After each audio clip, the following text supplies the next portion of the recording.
Morning, guys. Welcome to the Australian Olympic Swim Team press conference here in Auburn, and just some lighting instructions on how this morning will proceed because of the microphone setup. So, all questions to start with for introducing our head coach Jaco Bahara, and head of high performance and team leader for the Australian Olympic Swim Team, Wayne Lomas. So we'll start with Jaco and Wayne.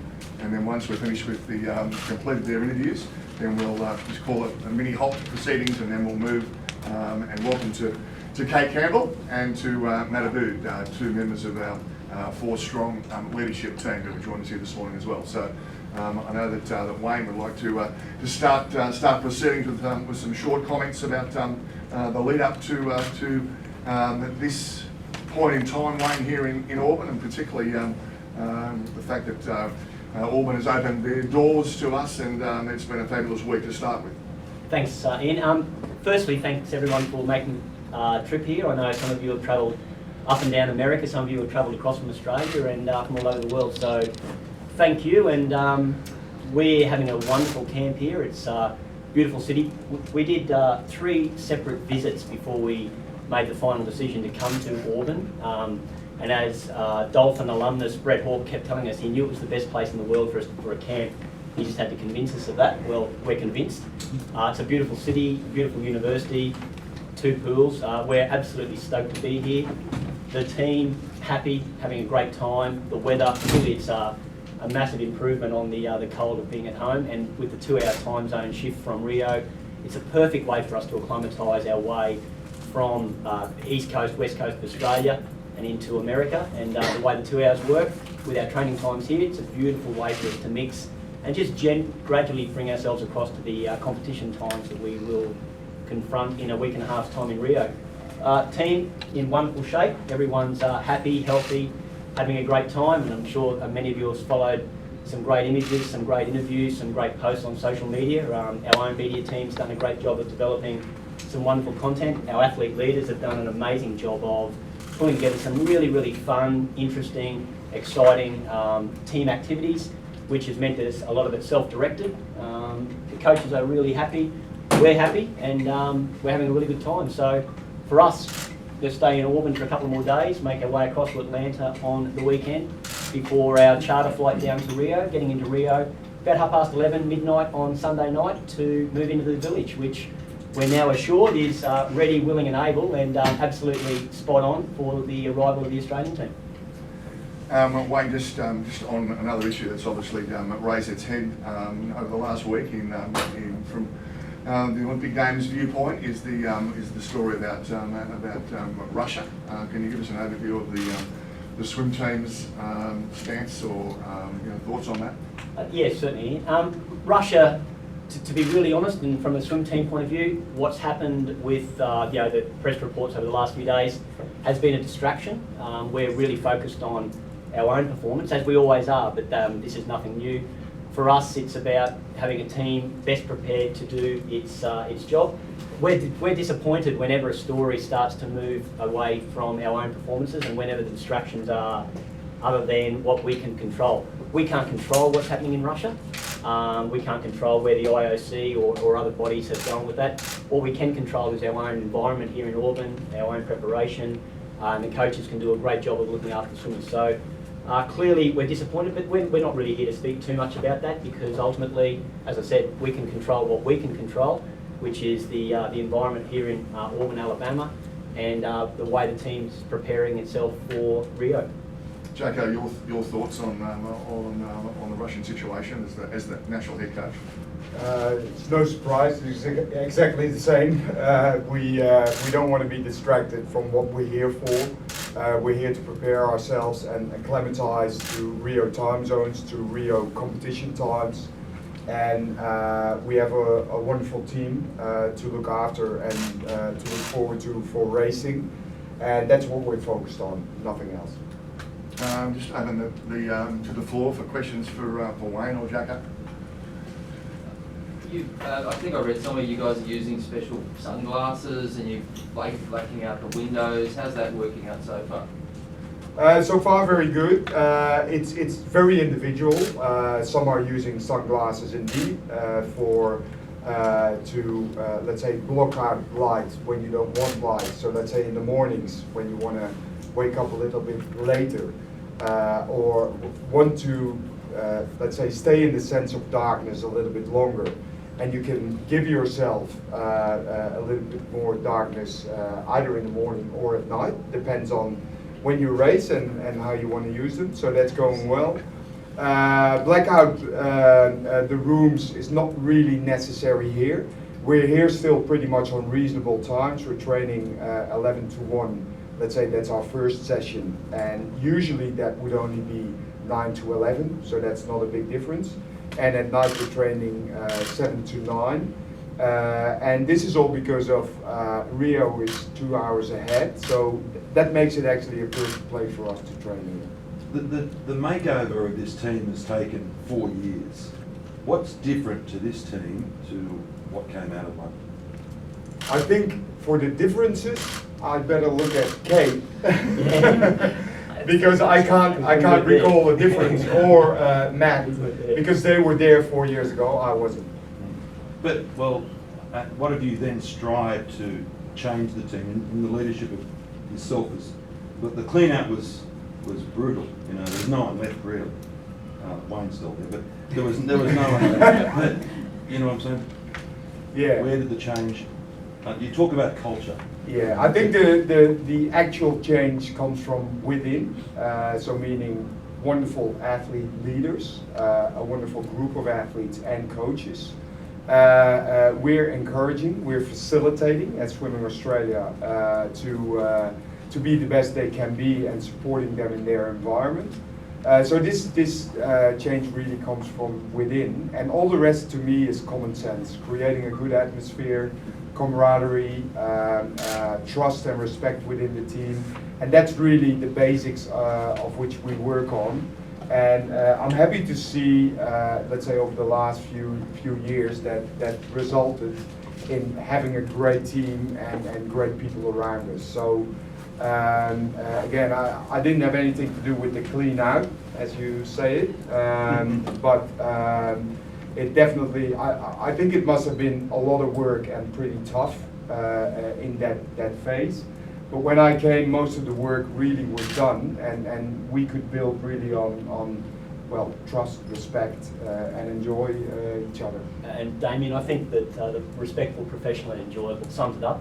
We frame everything we do within the team around those things. If there's tough conversations to be had with anyone, they're always framed around those 3 words. We talked often about we don't have rules. Of course, there's a framework of things that we operate under, but clearly they're guided by those 3 words, and decisions are taken and actions are made based on those. A bit like the Swans, no dickheads. We were actually fortunate enough to meet with Paul Roos probably 4 or 5 weeks ago. Yes. We had a sit down with him for a couple of hours, and clearly that's the idea, but he talked clearly a lot more of the work in behind that, and affirmed for us some of the stuff that we'd been putting in place and gave us some ideas, not necessarily for this cycle. Our plans were in place by then, but certainly some thinking forward. Jacko, because it's only a partial ban of Russia, this is going to be an ongoing issue when the team arrives in Rio every day of the Olympic Games, because there will be Russian athletes there and this issue is looming over them. How do you expect the team to cope with that, or what do you expect? How do you expect to deal with that situation? We don't have any control over anything that everyone else is deciding on. That's obviously not us, and so we're not bothered by it. When all these athletes qualified at trials, we're there to race everybody who's there and leave all other decisions to the involved parties. So we're not bothered by it. You spoke at FINA last year, I think it was, talking about doping and just some things they hadn't done well in the previous 12 months. Are you confident and happy that FINA's done enough in the last 12 months to ensure that doping has been sort of put under control, that cheats have been kicked out? Yeah, again, there is a time to talk about those things. This is not the time. It can only be a distraction from what this team is here for. And I think the athletes that are there, and that's not only the Australian team, they earn the respect and the attention, and it's always unfortunate that things like this get in the way of that, and I get it, but it's not going to distract us. Is it disrespectful to the athletes though that there could be dopers among them in Rio? Again, that would be a distraction. Do you, I mean, apart, there's cliches here about goals and what you hope for and what you expect and what you're striving from, and you want everyone to win or everyone to do their best. I hate to put you in the hot seat, but have you got a prediction of just how many gold medals this team can win? Yes, I do. You want the exact amount? Yeah, right. No.